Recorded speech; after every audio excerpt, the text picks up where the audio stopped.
자, 이제 서서히 이제 여름이 지나가는 것 같아요. 그 무더웠던 여름이. 그런데 우리가 다 아는 것처럼 여름에는 더위로 인해서 사람마다 무기력해집니다. 더우면 무언가를 하고 싶은 마음이 생기지 않죠. 어쩔 수 없이 해야만 하는 것들이 있어 하는 거지, 정말 더우면 어느 것도 하고 싶지 않은 게 사람의 마음인 것 같습니다. 그래서 열대 지방에 사는 사람들, 습한 열대 지방에 사는 사람들이 대체로 열심히 사는 우리 눈으로 볼 땐 게으르게 보여지는 이유가 여기 있다고 봅니다. 누구나 다 더우면 움직이기 싫어하는 거죠. 그런데 사람이 무기력해지고 게을러지는 또 다른 이유가 있는데, 그거는 기질적으로 몸을 움직이는 거 싫어하는 싫어하는 사람들이 있습니다. 이런 사람들이 보통 게으르게 산다고 볼 수가 있죠. 근데 여기서 게으르다는 의미는 좀 더 자세히 얘기하자면, 게으르다 그 뜻은 다른 사람보다 움직임이 없는 것, 그것을 우리는 게으르다 이렇게 표현할 수 있거든요. 다른 사람보다 다른 사람은 한 100 정도 움직이는데 보통 사람이 이 사람은 50밖에 안 움직인다. 그러면 그게 게으른 거죠. 또 게으름의 다른 의미는 해야 할 일을 하지 않는 것. 반드시 해야 되는데 해야 할 일을 하지 않으면 그게 게으름이죠. 그래서 이제 어떤 사람, 이런 사람이 있어요.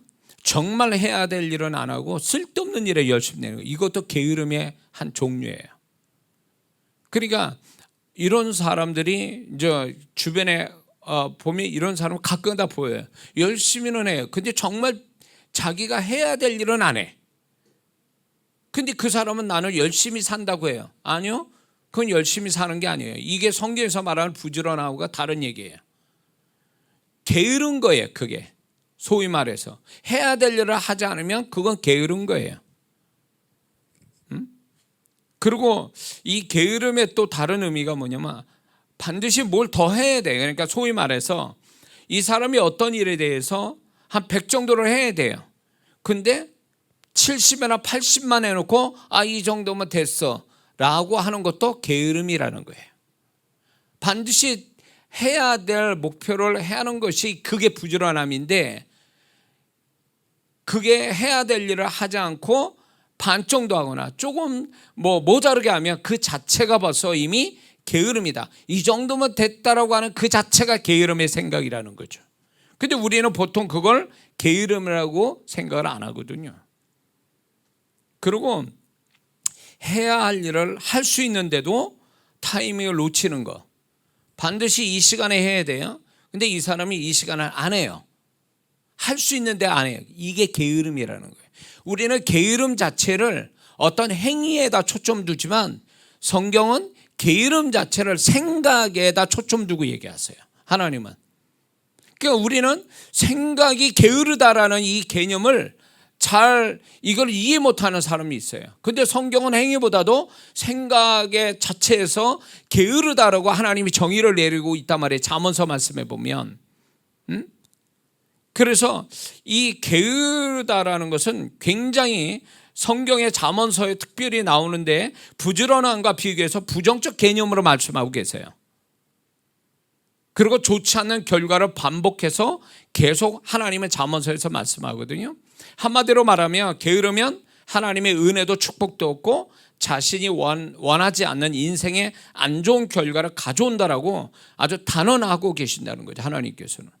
그러니까 예수 믿는 사람이 게으르다? 치명적인 거예요. 예수 믿는 사람이 죄 다음에 치명적인 문제가 뭐냐면 게으름이에요. 게으름이면 하나님의 은혜도 축복도 없다라는 얘기예요. 그래서 우리가 사단이 우리를 무너뜨리고 망하게 하는 데 있어서 죄를 짓게 하는 거지만 그 다음에 죄 다음에 뭘 쓰냐면 우리의 머릿속에다 게으른 생각을 넣어주는 거예요. 지금 얘기한 엉뚱한 데다 열심히 내고 해야 될 땐 안 하고 타이밍 놓쳐가고 그리고 반드시 채워져야 되는데 안 채워진 상태에서 이 정도면 됐어. 이게 다 게으름의 생각이거든요. 이런 것들이 결국은 하나님이 부지런한 자에게 예비해 놓은 축복은 다 놓치고 가는 거죠. 하나님은요, 그 사람이 모자르다, 부족한 사람이라도 최선을 다하는 그 사람 입장에서 최선을 다하면 하나님은 됐다라고 이렇게 얘기하세요. 최선을 다하는 그 사람이 해야 될 그 상황 속에서 자신이 할 수 있는 데까지 딱 하면 하나님은 넌 잘한 거야. 최선을 다했어. 그러기 때문에 하나님은 그런 자에게 예비에는 축복을 받는다 그 얘기예요. 근데 이 사람이 최선을 다할 수 있는데도 안 한다. 그러면 게으른 거예요. 게으른 자한테 하나님의 은혜도 축복도 없는 거예요. 그래서 우리가 믿는 자가 죄 다음에 경계하고 두려워할 게 바로 게을러지는 것이라는 걸 우리는 잊지 말아야 됩니다. 자, 그런데 이런 어떤 기질적으로 게으른 생각을 가진 것, 그것이 우리를 게으르게 하지만 또 다른 이유가 또 하나가 있어요. 사람을 무기력하고 게을러지게 하는 원인은 뭐냐면 분명한 목표를 가지고 살지 않기 때문에 게을러지는 거예요. 목표가 없기 때문에 게을러지는 거예요. 충분히 이 사람이 목표만 주어지면 잘할 사람인데 목표가 없으니까 퍼지는 거죠. 그냥 늘어지는 거예요. 무기력해지는 거예요. 그것 자체가 게으른 거거든요. 그러니까 어떤 사람은 굉장히 뭘 하면 잘할 사람인데 뭘 하려고 하는 마음이 없으면 막 이것만큼 퍼지는 사람이 없어요. 이렇게 게을러지는 사람이 참 많아요. 그런 걸 보면. 간혹가다 이런 성도도 있죠. 하나님의 은혜를 핑계 삼아서 게을러지는 사람이 있어요. 다 하나님의 은혜야. 좀 제가 사업하는 분 중에 이런 분을 좀 자주 본 적이 있어요. 하나님의 은혜로 간다라는 거예요. 물론 하나님의 은혜가 도우시죠. 도우시는데 하나님의 은혜도 조건이 있어요. 부지런한 자한테 은혜지 게으른 자한테 은혜도 없어요. 근데 사업하는 분이 남들은 안 믿는 그 사업가나 진짜 코피 터지도록 밤새도록 뭔가를 하는 사람인데 이게 사업하는 분이 예수 믿는 분이 뭘 안 해. 열심히 안 해. 내가 볼 때는 열심히 없어. 그리고 뭐 기도만 하고 있고 뭔가 다른 데 열심을 내고 있어. 다른 쪽으로. 사업적으로 열심 안 내고 다른 쪽으로 막 열심 내가지고 결국은 하나님이 정말로 사업적 열심을 통해서 하나님이 베푸시고자 하는 은혜를 못 받는 분들도 있어요. 답답한 거죠. 답답한 거예요. 왜 그렇게 하지? 직장생활도 마찬가지예요. 예수 믿는 사람이 부지런하게 윗사람이 보든 안 보든 누가 뭐래든 내가 해야 될 일에 최선 다하고 열심히 하면 다른 사람이 인정 안 해도 하나님이 인정해 주거든요. 야곱이 그랬잖아요. 20년간 그 악질 삼촌 집에서 월급을 제대로 못 받았어도 제대로 못 받는데 하나님이 그거를 나중에 보상해 주잖아요. 야곱이 그 얘기를 얼마나 고생하며 삼촌의 집을 운영했는지에 대해 직장생활 했는지에 대해서 하나님께서 인정해 주시잖아요. 그래서 기적을 베풀어서 거부가 되잖아요. 이게 하나님이 야곱이 만약에 아버지 집에 있듯이 그렇게 요령피고 게으르게 했다면 하나님 그런 축복 안 주셨을 거예요. 그러나 야곱은 성실하게 최선을 다하여 열심히 사는 거에 대한 하나님의 보상을 주시는 거죠. 그러므로 예수 믿는 사람이 사람에게 잘 보이자고 열심히 내는 게 아니라 하나님 앞에서 내가 부지런하게만 하면 그 사람은 은혜고 그 모든 수고의 보상을 반드시 받는다라는 거예요. 근데 이제 문제는 뭐냐면 게으른 게 문제인 거예요. 예수 믿는 사람이 게으르게 사니까 게으름의 증거가 뭐냐? 게으르고 있대. 저 사람이 게으르다라는 증거는 핑계와 변명과 이유가 많으면 그건 게으른 증거예요. 게으른 자의 특징이 바로 여기 있습니다. 그리고 게으른 자는 그럴 수밖에 없어 라는 자기 합리화를 잘해요. 그럴 수밖에 없어. 그래가지고 자꾸 그 모든 자기가 열심을 내는 데 있어서 방해되는 요소 때문에 나는 열심 못 낸다라고 하는 이 합리화가 자기 스스로 게으르다는 증거로 말하고 자기 스스로가 그 어떤 열심을 통해서 자기 축복을 만드는 걸 자기 스스로가 제동을 걸고 있다는 걸 모르는 거죠. 하나님은요, 우리가 모든 조건이 다 좋아서 최선을 다하는 거, 우리는 그걸 바라지만 그렇지 않다 할지라도 이 사람이 방해가 없고 걸림돌이 없는 데서 열심을 해서 100 정도 낼 수 있어요. 아무런 방해 없이 이 사람이 열심히 내면 100 정도의 열심을 낼 수 있다, 이게 부지런히 낼 수 있어. 근데 이 사람이 여러 가지 방해 요소가 있어가지고 자기가 열심을 내도 50밖에 결과로 못 낸다 할지라도 하나님은 50을 낸 사람 또 100으로 아무 방해 요소 없이 100으로 부지런한 자와 동일하게 하나님이 인정하시고 축복하신다는 거예요. 이게 하나님의 생각이라고. 그러니까 예수 믿는 사람, 하나님 내가 그것만 방해가 없으면 이것만 잘 되면 열심히 할 텐데, 그런 소리 하는 자체가 이미 게으르다는 증거예요.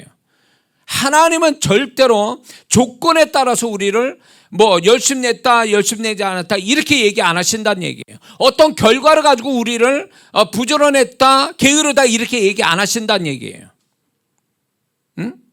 오히려 방해되는 요소 속에서도 그 사람이 정말로 최선을 다해서 다른 사람보다 반토막밖에 결과가 없다 해도 하나님은 잘했어, 너 최선을 다했어. 그래서 충분히 한 사람과 동일하게 2달란트 받은 자가 5달란트와 동일한 축복을 받는 그 주인의 마음이 바로 주님의 마음이에요. 양으로 보면 5달란트가 충분히 그 칭찬을 받고 2달란트 받은 종은요 반절의 축복을 받아야 당연한 거 아니에요? 그러나 주인은 5달란트 받은 자와 동일하게 칭찬하고 축복하잖아요. 그 얘기가 뭘까요? 2달란트 받은 자는 핸디캡이 5달란트보다 3달란트가 모자르지만 결과에 가서 최선을 다해서 열심을 낸 그 결과에 대해서 주인은 그걸 알아보시고 칭찬을 동일하게 하는 거 아니냐 말이에요. 예수 믿는 사람이 이래야 돼요. 조건 따지고 뭐 이것 따지고 저것 따서 못합니다. 그러니까 제가 결론은 그거거든요.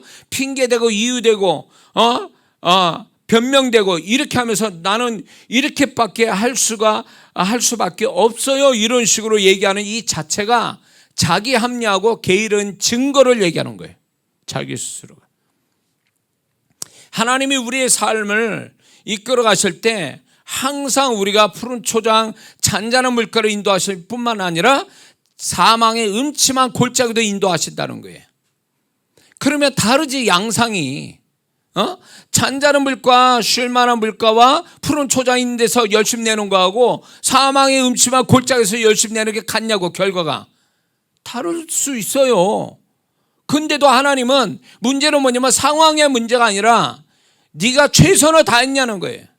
그러면 넌 열심히 산 거고 네가 부지런한 거고 나는 거기에 축복가 있다, 이거예요, 하나님의 뜻은. 근데 우리는 자꾸 우리 스스로가 이래서 안 되고 저래서 안 되고 뭐 이러면서 자꾸 핑계와 변명을 대면 그 자체가 자기 스스로가 나는 게으른 자다라고 선언하는 것과 다를 바가 없다라는 거예요. 이건 주님이 저한테 알아주신 거예요. 가르쳐 주신 거죠. 잠언서 22장 13절에 이렇게 하나님 말씀하거든요. 게으른 자는 말하기를 사자가 밖에 있은즉 내가 나가면 거리에서 찢기겠다 하느니라. 거리에 무슨 사자가 있어. 그러나 나가면 무서워지고 나가서 움직이면 나는 그 무서운 사자에 의해서 잡혀먹고 나는 잘못될 수도 있으니까 안 나간다, 이런 얘기예요. 그러니까 없는 얘기를 자기가 스스로 만들어가지고 게으를 수밖에 없는 이유로 자꾸 된다, 그 얘기예요, 게으른 자는. 근데 게으른 자는 결국 하나님의 은혜도 축복도 못 받는 자가 되는 거예요. 부지런한 자의 특징이 뭔지 아세요? 게으른 자와 반대. 그게 뭔지 아세요? 부지런한 자는요 자기가 게으르다고 생각해요. 게으른 자는 자기는 나름대로 최선을 다했다고 하는데, 부지런한 자는요 특징이 뭐냐면 자기는 게으르다고 생각해요. 부지런하게 사는 사람들 얘기 들어보세요. 내가 더 열심히 살아야 되는데 그렇지 못했어요, 이런 얘기 한단 말이에요. 그게 빈말이 아니에요. 열심히 사는 사람은요, 자기가 더 열심히 살지 못한 것에 대한 아쉬움을 갖고 있어요. 이게 부지런한 자의 특징이에요. 생각이라고. 어? 더 열심히 할 수 있는데 자기가 못했다 이렇게 표현 안 하고 안 했다 이렇게 표현해요. 부지런한 사람은요. 그러니까 그 모든 것들이 부지런한 사람은 초점을 자기에다 둬요. 아, 내가 더 열심히 해야 되는데 못했어. 더 안 했어. 이렇게 표현하는데 게으른 자는 특징이 뭔지 아세요? 아, 저것 때문에 나 열심히 못 냈어. 자꾸 이렇게 핑계를 댄다는 거죠. 그러니까 이 부지런한 자와 게으른 자에는 극과 극이에요. 응? 이 말씀 듣고 잘 생각해 보세요. 내가 부지런한지 게으른지. 응? 적어도 저는 제 삶에 있어서 내가 문제인 거지 상황이 문제는 아니라고 늘 생각하며 살거든요. 내가 좀 더 열심히 내지 못하고 다른 방법 생각하지 못해서 시간을 낭비해서 이렇게 됐다고 생각하지, 뭐 상황의 반대가 어떤 뭐 방해하는 요소 때문에 내가 못했다 이런 말하는 자체는 저는 자존심도 상하고 그렇게 말하고 싶지도 않거든요. 지금 또 제가 책을 몇 권을 더 낼 수 있는데 아우 내가 게을러가지고 나 책을 못 냈어요. 지금 제 생각이거든요. 이게 내가 시간을 정말 잘 써야 되는데 시간을 낭비하며 사는 거에 대한 이게 죄책감 비슷한 게 있어요. 저는 시간을 정말 잘 쓰지 못한 거에 대한. 그래서 누가 뭐래도 당신은 그렇게 됐어요. 그 정도면 다른 사람보다 많이 잘 열심히 한 거. 근데 나는 그게 나는 동의하고 싶지 않은 거예요. 왜냐하면 내가 나를 잘 알잖아요. 내가 봐도 나는 허술한데 빈 어떤 시간적으로 봐도 낭비한 것들이 많았고, 또 내가 뭔가 하나님 앞에 더 열심을 낼 수 있는 것에 대해서 내가 나름대로 핑계대고 이유대서 못한 나의 모습이 내가 있기 때문에 난 열심히 살지 못했다 이렇게 생각 들거든요. 근데 이제 무슨 생각이 드냐면, 그렇게 하면 내가 더 열심히 살았다면 하나님의 은혜가 더 내게 임할 텐데, 더 내가 최선을 다하여 부지런하게 살면 하나님이 거기에서 예비한 것들이 내게 있을 텐데 내가 그걸 못 갖고 있구나라는 생각이 지금도 있다고요. 나이는 먹어가는데 지금 살아온 곳에 시간은 많이 낭비되고 내가 앞으로 시간은 얼마 남지 않은데 이 속에서 내가 정말로 더 부지런하게 살아서 하나님이 나를 통해서 이루시고자 하는 것, 또 나에게 주실 축복은 다 받고 살아야 된다는 게 제 생각이거든요. 근데 이게 결국 뭐냐면 게으름과의 싸움이에요. 저도 가만히 보면 게으름. 제일 게으름이 뭐냐? 시간의 게으름이에요. 나는 시간에 대해서 부지런한 자라면 다른 것도 다 부지런하다고 보는 거예요. 시간에 게으르다 보니까 나는 다른 것에 또 제 자신이 게으르다는 생각이 늘 가지고 있어요. 시간에 부지런하지 못한 것이 다른 것에 내가 부지런하지 못하다는 생각이 늘 가지고 살거든요.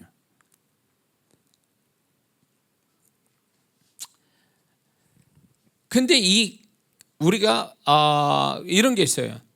내가 언제 게으름을 가지게 되는 것에 대한 죄책감 마저 들어가게 된 어떤 그 배경을 보면 딱 하나예요. 내가 목표를 안 가지고 살 때 그때 널브러져 가지고 게을러지는 거예요. 지금 살펴보면. 그러니까 저는 계속 목표를 가지고 살아야 나는 부지런할 사람이에요. 목표가 없잖아요. 이루어 놓고 잠깐 쉬는 건 괜찮은데 계속 쉬잖아요. 그럼 사람이 널브러져 가지고 초점도 안 잡히고 핑계와 변명이 또 많아지고 게을러지니까 생각 자체가 막 뭐랄까 좀 변질되는 것 같고 막 이런 것들이 너무 많아요. 그래서 이게 제가 오늘 이 설교를 하게 된 배경도 뭐냐면, 내가 목표를 안 가지니까, 여러 종류의 영적 호적인 목표를 안 가지니까 내가 이렇게 자꾸 스스로 땅속으로 들어가는 그러면서 게을러지는 게 막 느껴지니까, 목표를 가지지 않으니까 게을러지는 거예요. 애초부터 게으른 사람은 있어요. 그러나 기질적으로 게으른 사람이 얼마나 되겠어요. 근데 살아가면서 사람이 게을러지는 치명적인 문제가 뭐냐면 목표를 가지고 살지 않는다는 거예요. 목표에 대한 집중력이 없는 데서 게을러지는 거거든요, 사람이. 응? 게으른 자는 자신을 위한, 자신을 좀 더 능력 있는, 존재값이 높은 가치 있는 존재가 되기 위한 목표를 가지지 않는 데서 게을러진다는 것입니다. 그리고 다만 게으른 자는 이렇게 되면 좋겠다라고 하는 막연한 희망사항, 이것만 가지고 사는 거예요. 되지도 않을, 되면 좋고 안 되면 어쩔 수 없고, 이런 희망사항, 이게 게으른 자의 모습이에요. 그런데 부지런한 자는 희망사항으로 살지 않아요. 반드시 이루어질 걸 위해서 살거든요. 그게 목표를 가지고 가는 거죠. 응? 게으른 자는 그랬으면 좋겠어 이렇게 생각해. 그러나 부지런한 자는 그래야만 돼라고 이렇게 생각하고 살거든요. 이게 믿는 자가 이 부지런함 가지고 산다는 게 얼마나 복 있는 삶인데, 많은 그리스도인들이 이 부지런하게 사는 거에 대해서 개념을 잘못 갖고 있어요. 그러니까 게으름에 대한 개념을 잘못 갖고 있고 부지런함에 대한 개념도 잘못 갖고 있다 보니까 하나님하고 어긋나는 일들이 많아요. 하나님의 은혜나 축복을 충분히 못 받는 경우가 있다라는 거죠. 만약에 제가 지금까지 제 개인적으로 하나님께 그나마 부지런 떨어서 그렇게 해왔으니까 이 정도로 하나님이 저 개인적으로, 영적으로, 목회적으로, 가정적으로 축복을 주셨지, 만약에 제가 게으르게 살았다 치면은 지금보다 더 형편없었을 거예요. 그러니까 하나님은요, 그러면 목표를 언제 갖게 하냐? 내가 여유로울 때 목표를 갖게 하시잖아요. 삶이 절박하고 어렵고 힘들 때 목표를 가지고 움직이게 하시더라고요. 응? 그게 절박하니까 목표를 가지고 움직이니까 그 목표에다 집중하니까 내 절박한 상황들은 다 잊어지게 되고 그게 별거 아닌 것처럼 생각되고 목표에 대한 집중력이 크다 보니까 거기에 몰입하다 보니까 하나님이 역사를 가져오더라, 그 얘기예요. 그러니까 사람이 여유로워지잖아요. 여유로워지는 데서 위험성이 뭔지 아세요? 사람이 게을러지는 거예요. 여유로워지면. 여유로워진다면 그 사람은 게을러질 확률이 높고, 게을러지면 하나님의 은혜도 축복해서 끊어질 확률이 높다라는 거예요. 그래서 하나님이 상황이 어려운 사람일수록 목표를 가지고 살도록 계속 영적인 부담과 근심을 주고 푸시를 하는 거예요. 왜? 목표를 가지고 살아야 이 사람이 그 어려운 상황을 이겨낼 수 있는 힘도 생기기 때문에 그런 거예요. 그 목표 자체가 주는 힘. 근데 어려운 가운데도 목표를 안 갖는다? 그 사람은 더 깊이 안 좋은 쪽으로 흘러가게 돼 있어요. 그건 하나님 뜻이 아니죠. 예수 믿는 사람, 정상적인 그리스도인이라면 어떤 이유든 어떤 상황이든 언제나 자기 나름의 여러 가지 영적, 육적 목표를 가지고 반드시 살아야 됩니다.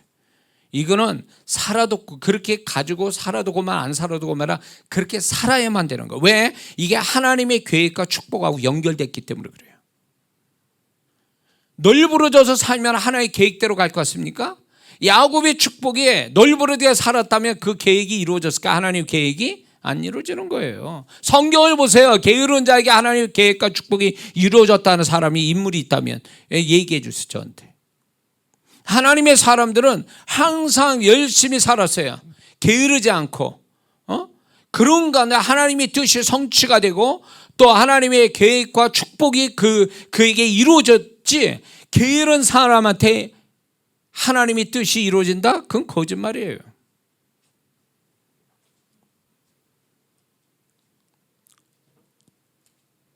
머리가 나쁘도 좋아. 학생들 머리가, 나는 다른 애보다 IQ가 모자라, 그 상관없어요. 어차피 세상 살아가는데 IQ로 그 사람의 IQ가 높다고 복 받은 사람도 아니고 잘 사는 것도 아니야. 응? IQ의 문제가 아니라 태도의 문제예요. 그 태도 중에 뭐가 있냐면 열심이냐 게으름이냐, 이 두 가지로 결론이 나는 거예요.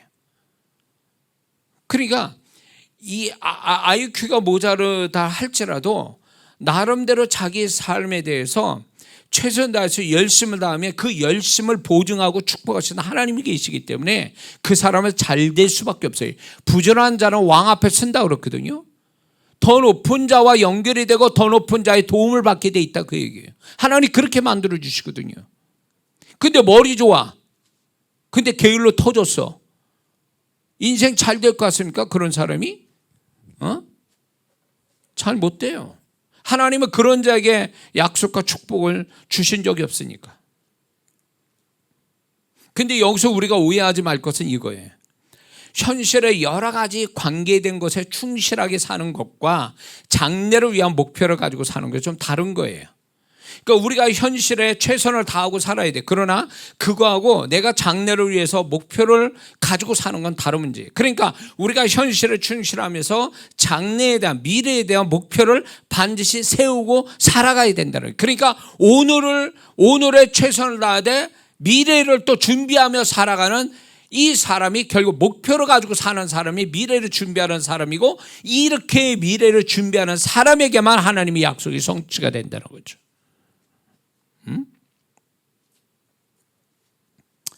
현실에는 충실한데 미래의 목표를 가지지 않고 사는 사람이 있습니다. 그렇게 되면 그 사람의 장래를 목표를 통해 축복하시려는 하나님의 손길을 놓치고 한다는 거예요. 현실에 충실한 거 좋아요. 그러나 미래를 위한 그 목표를 하나님이 주신 거에 대해서 오늘 일하는 시간에 일정 부분을 미래를 위해서 시간을 쓰고 준비를 하고 가는 것이 그 사람의 장래에 하나님이 예비해 놓은 하나님의 축복을 만나게 하는 방법이라는 거예요. 항상 저를 돌이켜 봅니다. 저를 보면 장래에 하나님이 돌이켜보면 몇 년 후에 될 일을 하나님이 계획하신 그 일을 몇 년 전부터 제 마음속에서 계시하더라고요. 그거 준비하라고. 근데 나는 그게 구체적으로 뭔지를 몰라요. 예언에 충분한 예언이 제 안에 있지 않다 보니까 막연하게 내 마음만 했으면 이랬으면 좋겠다, 이러면 이렇게 해야지, 이런 마음만 있었던 거예요. 근데 그게 그런 마음 가지고 준비를 오늘을 열심히 살면서 그 안에서 미래를 위해서 이렇게 투자를 하고 준비를 했더니 몇 년 후에 그게 현실이 되더라는 거죠. 하나님이 예비한 걸, 하나님이 계획한 일을 내가 만나더라, 그 얘기예요.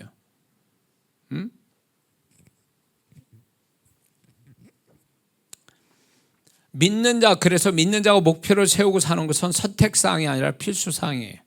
반드시 그렇게 살아야 됩니다. 왜냐? 성령께서 계속 이 사람을 현재에 머물러 있지 않게 하시고 현재보다 더 나은 미래를 주시기 위해서 계속 그 사람에게 지금 현재 것이 아닌 미래에 관한 어떤 생각을 자꾸 넣어준다고 해요. 그걸 또 이루기 위해서 지금 뭘 해야 되는지를 또 계시하고 그런 거에 대한 부담을 준다고요. 그게 이제 준비하며 가는 거죠. 준비하며. 이 사람이 열심히 사는 거예요. 진짜 말 그대로 열심히 사는 거예요. 자, 목표를 가지고 사는 것은 자신의 믿음을 실천하는 모습이라는 걸 잊지 말아야 됩니다. 왜냐하면 목표를 가졌다는 건 현실에 이루어지지 않은 걸 지금 내가 가지고 있다는 얘기 아니에요? 그러니까 그 가지고 있는 것에 대해서 이제 이루려고 하는 그 자체가 하나님 보실 때 믿음으로 보신다, 그 얘기죠. 바카스가 필요한 분이 계시네. 우리가 믿는 자가 목표를 가지고 사는 것이 인생을 능동적으로 사는 모습입니다. 인생을 그러니까 수동적으로 사는 사람이 있고 능동적으로 사는 사람이 있어요. 수동적으로 사는 사람은 뭐냐? 벌어진 일에만 끌려다니면서 아니면 그거를 해결하면서 가는 이런 사람은 수동적이고, 그런 모든 것들을 미리미리 방어하고 미리미리 그걸 이겨내고 미리미리 그런 것들을 감당할 수 있게 준비하며 살아가는 사람이 능동적인 사람이죠. 그리고 목표를 가지고 살 때 하나님의 손길을 분명하게 볼 수가 있습니다. 목표를 안 가질 때와 목표를 가지고 있을 때 하나님의 손길이 달라요. 목표를 가질 때가 하나님이 더 선명하게 그 사람이 돕는 손길이 나타나는데, 목표를 안 가지면 하나님이 어떻게 돕는지 나타나질 않는다는 거죠. 이거는 제가 또 얘기했지만 하나님은 목표를 가진 자를 좋아하시는 거예요. 성실하게 사는 자도 하나님이 기뻐하시지만 목표를 가지고 사는 자를 더 기뻐하신다. 목표를 가질 때 분명히 그것이 하나님이 그 목표가 선명하니까 그거에 대한 하나님의 돕는 손길이 더 목표에 관한 손길이 분명하게 나타나니까 알아볼 수 있다는 거죠. 하나님이 얼마나 잘 도우시는지. 목표를 가지고 살 때 그렇지 않을 때보다 힘있게 살 수 있어요. 목표를 가진 자와 안 가진 자의 영적인 힘, 혼적인 힘은 차이가 있을 수밖에 없어요. 그래서 이제 그 국가대표 선수들 이렇게 인터뷰하는 거 보면 결국 정말 저는 금메달 따는데, 이런 사람들이 대부분 그러면 정말 금메달 따는 거죠. 왜? 목표가 분명하니까 그 목표에 대한 정신력이 그 목표로 인해서 정신력이 강화된. 그러나 제가 최선만 다하겠습니다. 그런 사람은 결국 메달권도 못 들어가더라고요. 확률적으로 100%는 아니더라도 분명한 목표를 가지고 하는 자와 그냥 최선을 다하겠다라는 차원으로 가는 이런 사람은 벌써 이게 달라요. 정신력도 다르고 육체 현상도 달라요. 자, 많은 믿는 자들을 목표를 가지고 목표를 이루며 살려고 하지 않기 때문에 목표를 가져서 이루어질 축복을 놓치고 가는 거죠. 믿는 자들이 축복이 모자라는 이유 중에 하나가 뭐냐면 하나님이 부담을 주든 감동을 주시든 주신 그 목표를 가지고 살지 않기 때문에 축복이 모자라는 거예요. 하나님은 그냥 우리가 오늘 최선 다하는 행위를 통해서 하나님 물론 보상하시는 건 있어요. 그런데 그것만 가지고 내가 축복을 달아보기에는 너무 모자래. 근데 이것이 모자란 이유가 뭐냐면 목표를 가지고 살 때에 그 모자란 부분을 채워 주시는 은혜가 있는데 목표를 가지고 살지 않으니까 목표로에서 오는 축복이 없으니까 그만큼 절감이 되니까 모자라는 거예요. 만약에 제가 지금까지 제 개인적 사역이나 여러 가지 목표를 지금 두지 않고 내가 살았다면 여기까지 못 옵니다. 그 목표가 있으니까 그것 때문에 힘을 내고 그것 때문에 기도가 되고 그것 때문에 영적, 육적, 혼적인 힘을 다 발휘했으니까 이 정도 왔단 말이에요. 지금 생각도 그래요. 만약에 제가 그 목표에 대한 열정과 집중력이 없었다면 난 지금 이 정도 사람은 아니었을 거라 봐요. 근데 그 목표가 결국 나를 이렇게 만든 거거든요. 그러니까 나는 목표를 세웠다 그러지만 결국 목표를 해서 이루어가기 위해서 애쓰다 보면 목표 자체가 나를 만들어버리는 거예요. 나를 그 목표에 맞는 사람 만들어준다 그 얘기예요. 응? 우리 교회, 이 교회 지금 이뤄가는 목표 있잖아요. 저 안에도 있고 지금 우리가 다 아는 성전 건축이라는 목표도 있잖아요. 이거 반드시 저는 이 부분에서 여기에 목표를 두고 집중해서 가기 때문에 모든 걸 다 나는 극복이 된다 봐요. 내가 그 집중력 가지고 가기 때문에. 그렇기 때문에 뭐라고 그래도 하여튼 이 일은 되게 될 수밖에 없어요. 제가 그 믿음 가지고 제가 앞에 가고 따라오는 성도들이 더 뒤따라가고 그러다 보면 그 목표가 인간적인 목표가 아니라 하나님이 주신 목표이기 때문에 이루어질 수밖에 없는 거예요. 이거는 이루어질 수밖에 없는 거예요. 그러니까 지금 시급한 거는 돈이 아니에요. 우리 교회에서 우리 교회가 부흥하고 축복해 가는데 돈이 아니라 정말로 우리가 나와 여러분들이 동일한 목표의식, 그 목표에 대한 진정한 집중력 가지고 사느냐, 그 집중력이 있냐, 그러면 그 집중력만 있으면 하나님의 역사는 그분이 이루어 가신다 그거죠. 근데 목표에 대한 집중력이 없고 희미하니까 희망사항으로 바뀌는 거예요. 목표에 대한 이룰 수 있다는 믿음이 아니라 희망사항으로 사니까 역사가 안 일어나는 거예요. 복음서에 나타난 기적을 경험한 사람들이 희망사항 가지고 주님께 나왔습니까? 주님이 그렇게 이룰 줄 믿고 그 목표를 확실하게 이룰 줄 믿고 주님 앞에 나오니까 역사 온 거 아니냐 말이에요. 주님이 그걸 인정하셨잖아요. 그들이 가지고 있는 목표의 집중력, 이게 믿음이 돼서 주님이 인정하니까 역사는 왔지 않냐 말이에요. 역사는 그분이 주시잖아요. 그 사람은 오로지 목표에 대한 확신을 가지고 믿음을 가지고 주님께 나온 것밖에 없다, 그 얘기예요. 그러니까 우리가 해야 될 일은 바로 그거밖에 없는 거예요 지금.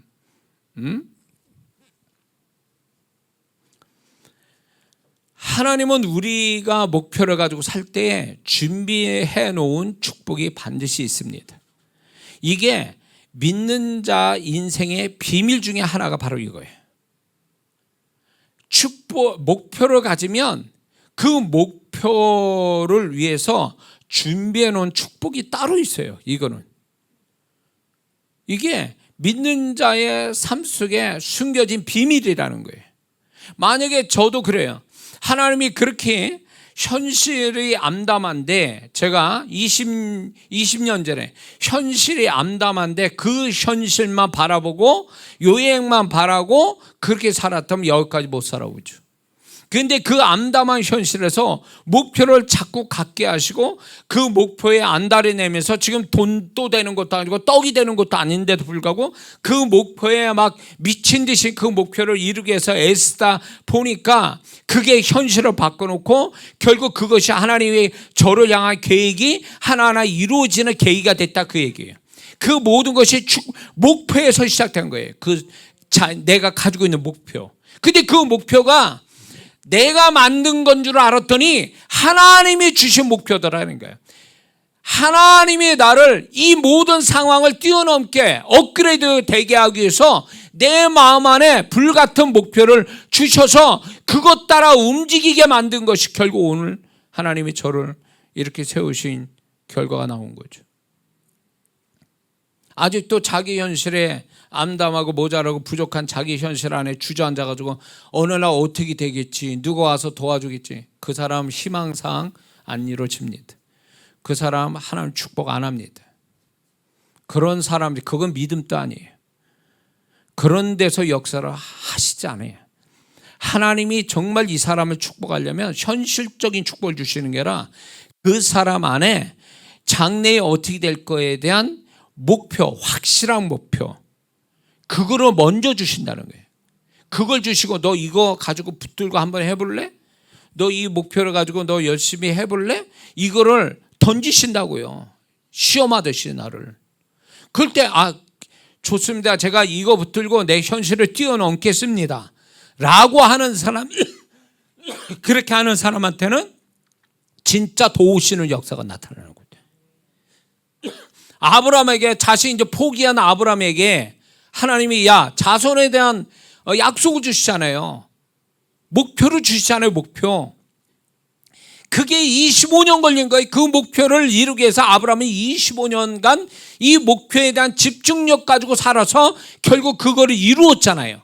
그러니까 이 목표라는 것이 단순하게 우리가 이 현실을 뛰어넘자고 내가 그냥 공상하고 망상하고 이런 게 아니란 말이에요.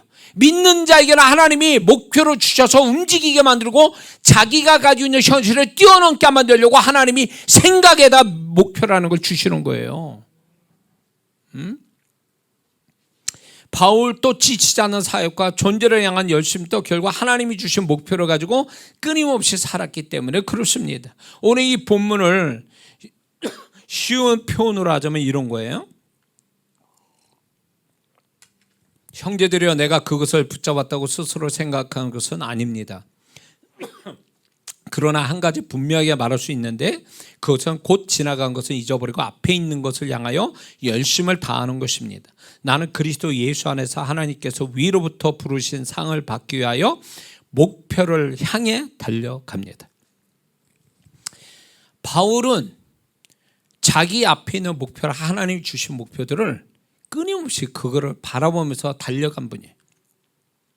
그렇기 때문에 바울에 대해서 바울을 막 소위 말해서 막 비난하고 오해하고 막 사도권을 막 부정하고 자기가 가르치고 세운 교회에서 그런 일을 당할 때도 바울은 그거에 개의치 않고 하나님이 부르신 달려갈 길을 계속 달려갈 수 있었던 것도, 바울은 현실적인 목표가 아니라 하나님이 주신 목표의 앞에 그 목표를 결국은 마지막 하나님이 이 모든 걸 수고했을 때 주신 의의 면류가 아니라 그 상을 또 마지막까지 바라보며 달려갔기 때문에 그게 감당이 됐던 거예요. 만약에 바울의 목표가 없었다면 아마 심장마비로 화병으로 죽었을지도 몰라요. 고린도후서 11장 23절에서 27절에 보면 바울의 어마어마한 고난을 그 단시간이 아니라 자기의 20몇 년간 사역 속에 그게 고난이 종류별로 다 있는 거예요. 그게 다 있어 왔다고요. 거기에다가 자기가 가르친 복음에 대해서 사람들을 부인하고 이럴 때 얼마나 절망감에 빠졌겠어요. 그러니까 바울이 자기는 마음에, 고린도후서 1장에 보면 아시아에서 당한 환난을 통해서 자기는 사형 선고, 마음에 이제 죽었다라고 생각하는 데까지 갔다는 거 아니에요. 그럼에도 불구하고 바울이 꿋꿋하게 사역을 마지막 순교당할 때까지 할 수 있던 건 뭘까요? 바울의 그 열정은 어디에서 나왔을까요? 끊임없이 주님이 주신 목표를 향하여 그냥 다름질만 한 거예요. 그게 그를 지치지 않게 하고 모든 잡음들, 그 모든 것들을 다 이길 수 있었던 비결이 거기 있어요. 육체 가시까지 있었잖아요, 바울. 근데도 다 감당이 됐단 말이에요. 응? 저는 이 바울을 보면서 그래, 이렇게 돼야 된다. 정말로 중간에 죽는 그 순간까지는 내가 게으르지 않고 하나님이 주신 목표를 이루기 위해서 몸부림치다가 그러다 죽는 그 순간이 가장 아름다운 순간이고 하나님 기뻐하는 순간이라는 거예요. 저는 이렇습니다. 여러분들 알아야 될 게, 하나님은 성공해가지고 뭔가 잘 돼가지고 여유 부리는 그 자체를 다른 사람들이 볼 때는 부러워할지 몰라도 하나님 볼 땐 그거 게으름이라 보는 거예요. 응? 아무리 잘 됐어도 하나님이 그 사람 맞게 계속 목표를 주셔서 부지런 떨게 만드는데 그거를 하지 않고 자기가 뭔가 돼서 여유 부린다? 그 다음부터 축복은 끝이에요. 그래서 잘 됐죠, 조심해야 돼요. 하나님 부지런하라고 그랬더니 게을러져가지고 결국 하나님의 은혜도 축복도 다 사라져버리는, 여유 부리다가, 부지런한 자에게만 은혜와 축복이 간다는 건 모르고 자기가 뭔가 됐다고 게으르게 이렇게 여유 부리고 있다가 이제 그동안 주신 은혜고 뭐 다 소멸되는 거죠, 축복도. 그런 분들이 종종 있어요. 저도 그렇게 될까봐 주님이 경계하도록 그렇게 그런 성도들을 보게 하는지도 몰라요. 그 잘 될 때 더 하나 이렇게 부지런 떨어야 되는데, 잘 될 때 그 잘 된다라는 그 여유를 가지고 열심 내지 않는 거죠. 그전과 같이 열심 내지 않아요. 그러니까 그만큼 은혜와 축복이 점점 소멸되어 가는 거죠.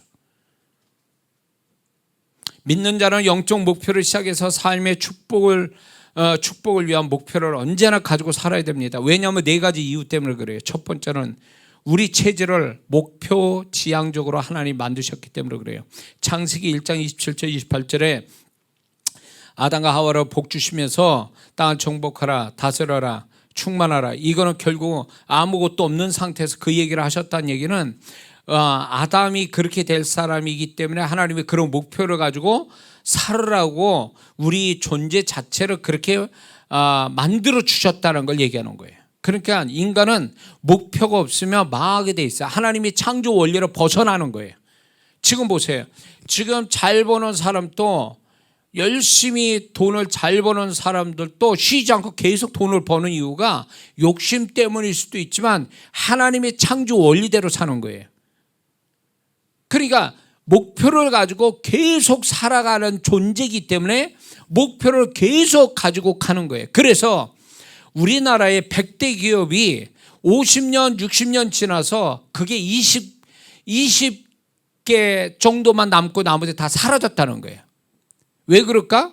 그 기업들이 잘 나갔을 때에 목표를 가지고 계속 발전해 가야 되는데 발전해 가지 않고 그대로 좋다 이대로 좋사운에 하다가 목표가 사라진 끝에서 완전히 회사가 망한 거예요. 시대를 읽지도 못하고.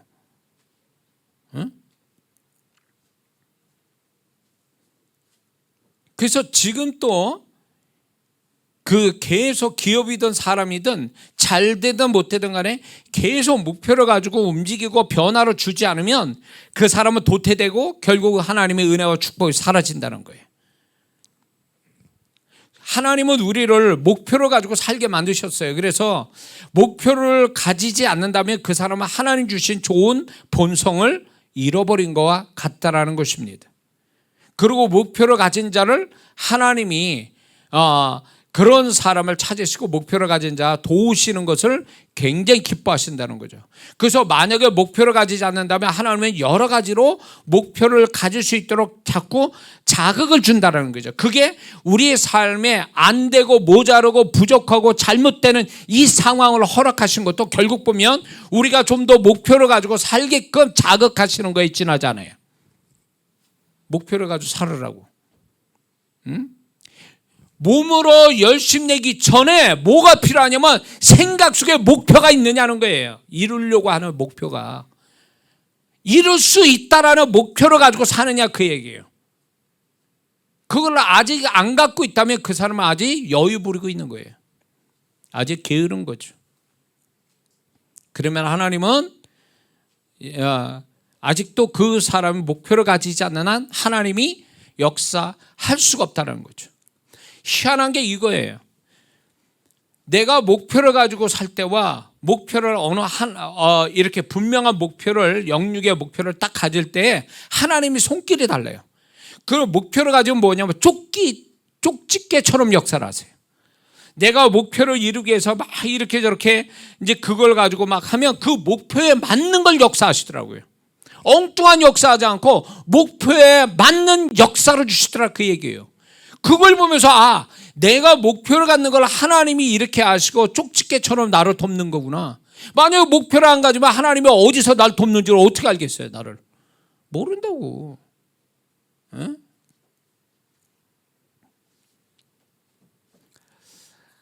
자, 왜 하나님이 우리가 목표를 가지고 살아야 되느냐? 두 번째 이유는 목표를 가지지 않으면 시간이 갈수록 고인물이 되어서 변질되거나 퇴보되기 때문에 그렇습니다. 아까 얘기했지만 게을러지기 때문에도 그렇습니다. 그래서 목표가 없는 사람은 현실에 안주하거나 과거에 묻혀 살거나 할 가능성이 많습니다. 현실에 안주하려는 이유와 변명이 많아지죠. 이렇게 되면 이런 사람한테는 결국 목표가 없이 사는 거니까 이게 소위 말해 현실에 떠다니는 사람이 되는 거예요. 현실을 창조해내는 사람이 아니라 현실을 자기한테 몰아오게 하고 현실이 나를 돕게 만드는 현실을 만드는 게 아니라 현실을 그냥 떠다니는 거예요. 이런 현실이면 이런 현실을 떠다니고 저런 현실이면 저런 현실을 떠다니는 거예요. 이게 목표가 없는 사람 모습이에요. 근데 목표를 갖잖아요. 그러면 그 목표를 위해서 하나님이 현실을 이렇게 퍼즐 맞히듯이 그분이 이렇게 조립시켜 가시는 은혜가 있다라는 거죠. 응? 그렇기 때문에 목표 없이 사는 것은 굉장히 어떻게 보면 손해고 위험하다. 내가 하나님이 주신 목표대로 살아서 축복을 받아야 할 걸 다 놓치고 간다는 얘기예요. 그리고 목표가 없으면 사람이 변질되기가 쉬워요. 그러니까 잘 될 때 조심하라는 얘기가 뭐냐면 잘 될 때에 뭔가 하나님이 주신 목표로 자기를 계속 자극을 주고 뭔가 더 긴장감 가지고 집중력 가지고 살아야 되는데 잘 되면요 목표가 탁 사라져 버리니까 사람이 퍼질러지는 거죠. 변질돼요. 딴소리하고 이유와 변명이 많아지죠. 이게 문제가 되는 거예요. 목표를 가지고 살 때 마음과 육체에 건강한 자극이 돼서 자신의 모든 걸 새롭게 만들고 새로운 에너지가 발생이 된다는 거예요. 여러분들 이거 경험해 봤습니까? 이게 목표를 가질 때 안 가질 때가 심리적으로도 그렇고 육체적으로도 그게 벌써 다르다는 거예요. 그러니까 하나님이 우리를 목표 지향적인 존재로 만드셨다는 게 마음과 육체에서 나타나요. 그러니까 목표를 가진 자는 가지지 않은 자보다 육체가 강화되거든요. 그걸 이루어내기 위해서 온몸이 다 긴장하고 거기에 에너지를 발생시킨다는 거예요. 이게 과학적으로도 의학적으로도. 그래서 목표를 가지고 힘쓰는 자와 목표를 가지지 않고 힘쓰는 자는 힘의 정도가 같아도 결과는 다르다는 거죠.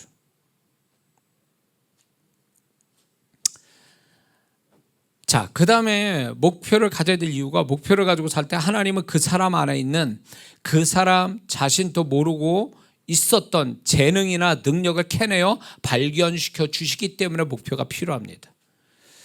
목표를 가지고 살게 되면 결국 그것이 그의 존재감을 높이고 인생의 수준을 높이고 축복을 더욱 만들어낸다는 거죠. 그래서 이 사람이 목표를 가지고 살다 보면 하나님이 그 사람 안에 자기도 몰랐던 그런 것들을 막 캐내서 발견시켜주고 그게 그 사람 존재 자체의 어떤 가치가 되고 능력이 되고 축복이 되게 만든다는 거죠. 제가 이 성령 사역을 할 때도 제가 이쪽으로 다른 사람보다 개념이 빠르고 그다음에 그런 영의 세계에 관한 것들도 다른 사람들 감각이 뛰어나고 그리고 그런 통로들을 열고 그거를 원리를 알아서 가르치는 이런 일이 나는 그게 없는 줄 알았더니 목표를 가지고 움직일 때 하나님이 새로운 걸 발견시켜 주신 거예요.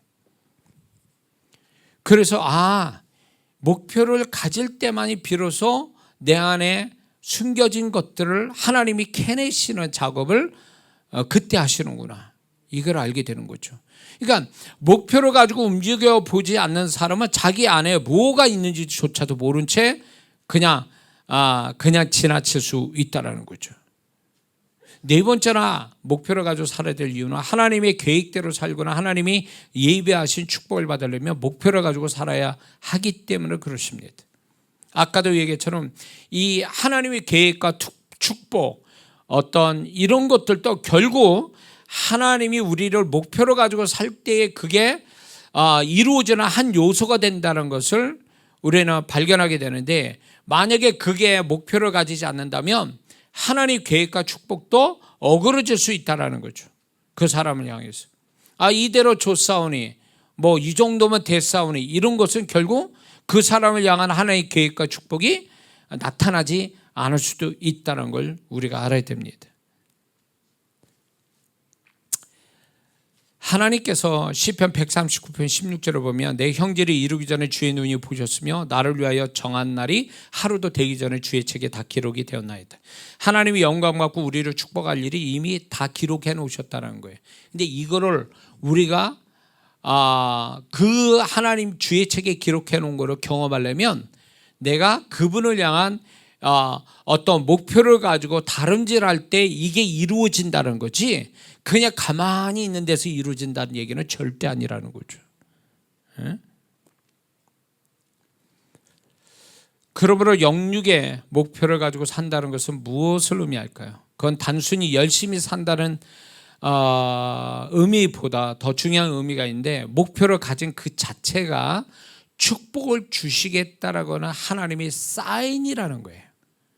목표를 갖는 그 자체가 벌써 이미 하나님이 축복하시겠다라는 하나의 시그널이라는 거예요. 신호탄이라는 거예요. 그러니까 목표를 갖는 거를 귀찮아하고 두려워할 필요가 없다라는 거예요. 왜냐하면 그 자체가 벌써 이미 하나님이 나를 축복하겠다라는 시그널이고 시작점을 알려주는 거기 때문에 우리의 기쁜 마음으로 목표를 가지고 살아야 된다는 걸 잊지 말아야 될 줄 믿습니다. 그리고 목표를 가지고 산다는 것은 하나님의 계획대로 산다는 걸 의미하는 거예요. 그리고 목표를 가지고 산다는 것은 믿음을 가지고 산다는 것을 의미하는 것입니다. 왜? 그 목표는 지금 현재 이루어질 게 아니고 장래에 되어질 거를 확신을 가지고 준비하는 거니까 그 자체가 벌써 이미 하나님은 믿음으로 보시고 그 믿음을 축복하신다는 걸 잊지 말아야 될 줄 믿습니다. 예수 믿는 사람은요, 현재를 위해서 사는 자가 아니라 미래를 위해서 사는 자임을 우리는 알아야 됩니다. 왜 우리가 이 땅에서 주님을 섬기고 살아가는 이유가 뭡니까? 죽어서 하나님 앞에 상 받고 천국 잘 들어가자고 하는 거 아니에요? 궁극적으로 보면. 그러니까 믿는 자는요, 세상 사람 같이 지금만 잘 먹고 잘 살자가 아니에요. 그런 목표로 사는 게 아니라 우리는 장래를 위해서 사는 자이기 때문에 미래를 위해서 현재를 희생도 하고 손해도 보고 열심을 내는 사람이지 현재만 가지고 사는 사람이 절대 아니라는 거예요. 그렇기 때문에 목표를 가지고 산다는 것은 하나님이 내가 미래를 위해서 사는 사람인 것을 스스로 증명하는 거죠. 여러분 지금 목표가 얼마나 있습니까? 어느 정도의 몇 종류의 목표를 가지고 삽니까 지금? 그냥 되는 대로 막 사는 사람, 피곤하니까 내일 하지 아무 목표가 없이 산다면 위험한 거예요. 그 사람은 시간 낭비하고 사는 거예요. 하나님의 계획과 축복은 멀어져 가는 거예요. 그 사람은 변질되고 잘못될 가능성이 충분히 있어요. 자꾸 자기에게 목표를 하나님이 주시든 아니면 내가 나 자신한테 목표를 주든 그래서 긴장감을 가지고 사는 거, 그리고 이 목표를 이루기 위해서 나름대로 집중력 가지고 사는 거, 이게 살아있는 신앙, 살아있는 어떤 하나님께 변질되지 않을 수 있는 좋은 어떤 모습이라는 걸 우리가 잊지 말아야 될 줄이십니다. 그래서 이루어질 수 있는 목표를 갖기 위해서 우리가 가져야 할 태도가 뭐냐? 첫 번째는 바울처럼 DAL, 즉 과거의 영광이든 과거의 수치든 과거의 상처든 잊어버리고 사는 거예요. 바울은 잊어버렸다고 그랬거든요. 그게 중요한 태도예요. 이것이 발목 잡거든요. 우리가 목표를 가지고 미래를 꿈꾸며 미래에 하나님 주실 축복을 받고 가는 데서 김 빠지게 만들고 발목 잡는 게 뭐냐? 과거의 것들이에요. 그게 부정과 긍정, 이 두 가지가 계속 사람을 괴롭히는 거죠. 그래서 현재에 무기력하게 만들고 미래를 꿈꾸지 못하게 하는 원인은 과거 때문에 그러는 거예요. 그런데 그 과거는 지나가는데 그 과거가 어디 있냐? 그 마음속에 있다라는 거예요.